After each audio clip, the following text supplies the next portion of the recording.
घेऊयात गावखेड्याकडील बातम्यांचा वेगवान आढावा।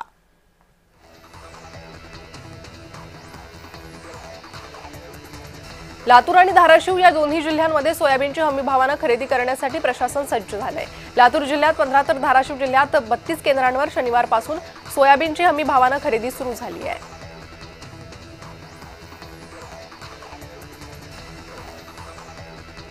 संगमनेर तालुक्यातील साकूर पठार परिसरातील 14 गावांना उपसा सिंचन योजनेअंतर्गत पाणी पुरवठा होणार आहे।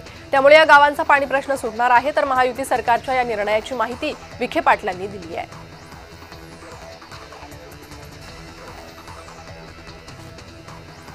अतिवृष्टीमुळे पन्हाळा तालुक्यातील रब्बी पिकांचं प्रचंड नुकसान झालंय। शासनाने 3,340 शेतकऱ्यांसाठी 73 लाखांची भरपाई मंजूर केली आहे। मात्र ई-केवायसी प्रक्रियेत अडथळे येत असून मदतीचा लाभ अद्याप शेतकऱ्यांपर्यंत पोहोचलेला नाही।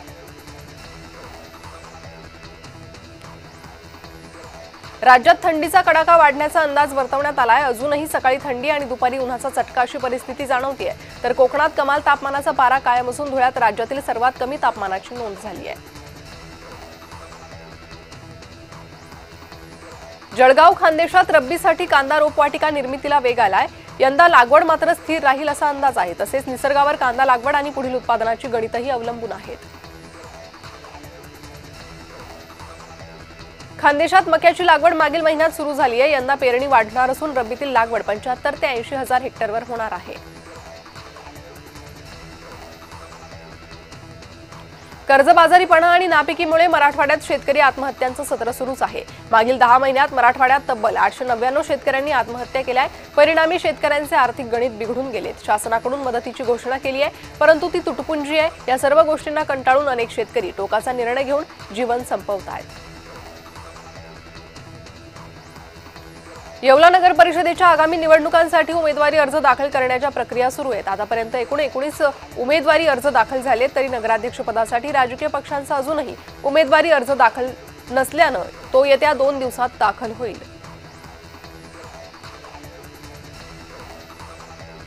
चिपळूण तालुक्यातील गाणे खडपोली MIDCतील एका कंपनीने स्थानिक शेकडो मुलांना अचानक कामावरून कमी केल्याने ग्रामस्थांनी कालपासून आमरण उपोषण सुरू केलंय। आम्ही जगो किंवा मरो, आमच्या मुलांना जर पुन्हा कामावर घेतलं नाही तर कंपनीच्या एकालाही सोडणार नाही असा इशारा ग्रामस्थांनी दिलाय। दूषित पाण्याचा त्रास सहन करूनही आम्ही रोजगारासाठी कंपनी उभी करायला मदत केली, पण आता आमच्याच पोटावर पाय दिला जातोय असं ग्रामस्थांचं म्हणणं आहे। सोलापूर धुळे महामार्गावर ट्रक पलटी झाल्याची घटना घडली आहे। चालकाचं नियंत्रण सुटल्याने अपघात झालाय। सुदैवाने मोठी जीवितहानी टळली आहे। अपघातानंतर ट्रकमधील तांदळाच्या गोण्या महामार्गावर पडल्याने वाहतूक बराच काळ विस्कळीत झाली होती। घटनेची माहिती मिळताच बीड ग्रामीण पोलिसांनी त्या ठिकाणी दाखल होत वाहतूक सुरळीत केली।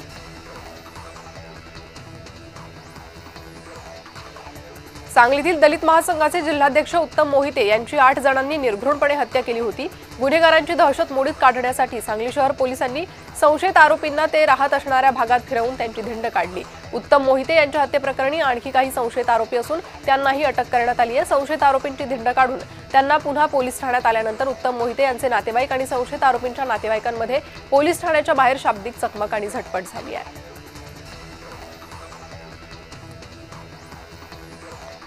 अमरावतीत तृतीयपंथीयांच्या बळजबरीनं धर्मांतरण करण्याचा प्रयत्न करण्यात आलाय। धर्मांतराला नकार दिल्यानं तृतीयपंथीयांवर हल्ल्याचा प्रयत्न करण्यात आला असून जिल्ह्यात अवैध धर्मांतरण करण्याचा मोठा रॅकेट सक्रिय असल्याचा आरोप भाजप खासदार अनिल बोंडेंनी केलाय।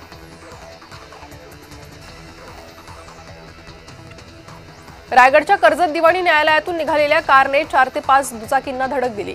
चालकाचं नियंत्रण सुटल्यानं अपघात झाला। अपघातात 5 ते 6 जण जखमी झाले।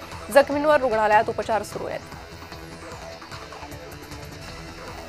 पैठण तालुक्यातील पाचोडमधील 25 वर्षीय व्यक्तीने राहत्या घरात गळफास घेऊन आत्महत्या केली आहे। आकाश शेळके असं आत्महत्या केलेल्याचं नाव असून पोलिसांकडून अधिक तपास सुरू आहे। छत्रपती संभाजीनगरमध्ये भरदिवसा जिल्हा मध्यवर्ती सहकारी बँकेच्या कर्मचाऱ्याला चोरट्यांनी लुटलंय। यावेळी चोरांनी कर्मचाऱ्याच्या गाडीतील 25 लाखांची रोकड लंपास केली। रक्कम घेऊन येणाऱ्या कर्मचाऱ्याच्या स्कूटीला कट मारून नंतर चोरट्यांनी दगड मारला। भरदिवसा पैठण तालुक्यातल्या दावरवाडीत हा चोरीचा प्रकार घडला आहे। बेळगाव जवळील राणी कित्तूर चन्नमा प्राणी संग्रहालयातील 28 काळविटांचा संशयास्पद रीतीने मृत्यू झाल्यामुळे खळबळ उडाली आहे। बेळगावपासून काही अंतरावर पुणे बेंगलोर राष्ट्रीय महामार्गाला लागून हे प्राणी संग्रहालय आहे।